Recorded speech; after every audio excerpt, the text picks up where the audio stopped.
Hello everyone, welcome to Tindamra. తిందాంరాలోని ఈరోజు కట్టె పరగలు బెండకాయ పులుసు టేస్టీగా ఎలా తయారు చేయాలో చూద్దాం పదండి.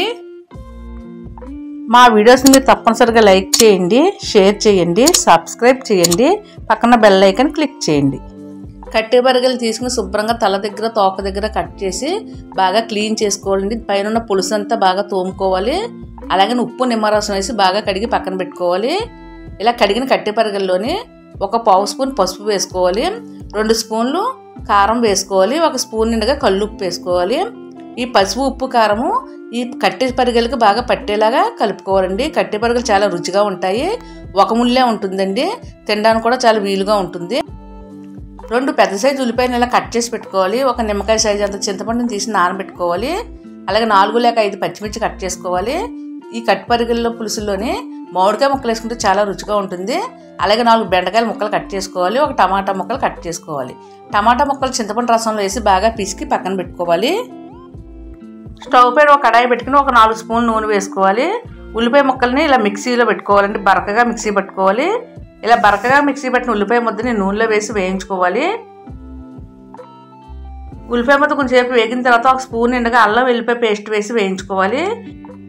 అల్లం వెల్లిపాయ ముద్ద పచ్చివాసన పోయే వరకు వేయించుకోవాలి.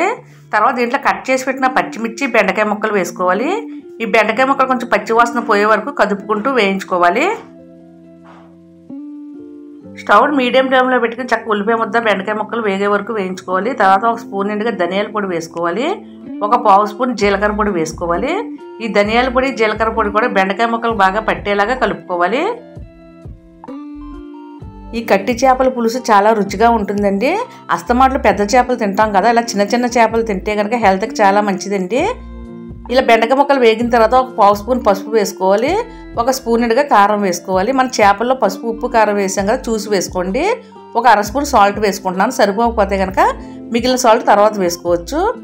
చింతపండు టమాటాలు మెత్తగా పిసికి రసం తీసుకున్నాం కదా, ఆ రసమును ఈ ఉల్లిపాయ ముద్దలో వేసి కలుపుకోవాలి. మీకు ఎంత పులుసు కావాలో అంత వేసుకోవాలి.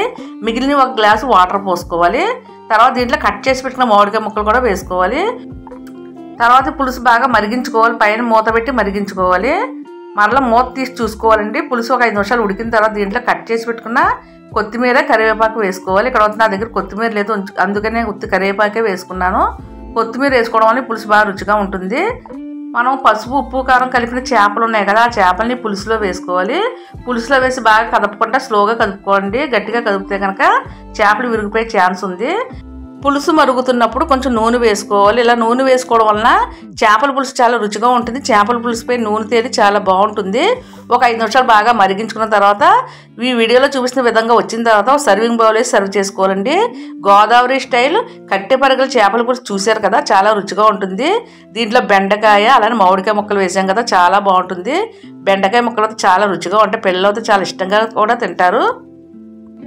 పుల్ల పుల్లగా కారంగా ఎంతో రుచిగా ఉండే కట్టె పరుగులు చేపల పులుసు చూశారు కదా, మీరు కూడా ఈ విధంగా ఒకసారి తప్పనిసరిగా ట్రై చేయండి. ట్రై చేయడమే కాదండి, ట్రై చేసి ఎలా వచ్చిందో మీ కామెంట్స్ మాకు పంపండి. చాలా రుచిగా ఉండే ఈ చేపల పులుసు రెసిపీ కనుక మీకు నచ్చినట్లయితే తప్పనిసరిగా మా వీడియోని మీరు లైక్ చేయండి, మీ ఫ్రెండ్స్ అందరికీ షేర్ చేయండి. అలానే కొత్తగా చూసిన వారితో సబ్స్క్రైబ్ చేయండి. మా వీడియోస్ని మీరు లైక్ చేయడం మటుకు అస్సలు మర్చిపోకండి. Thank you.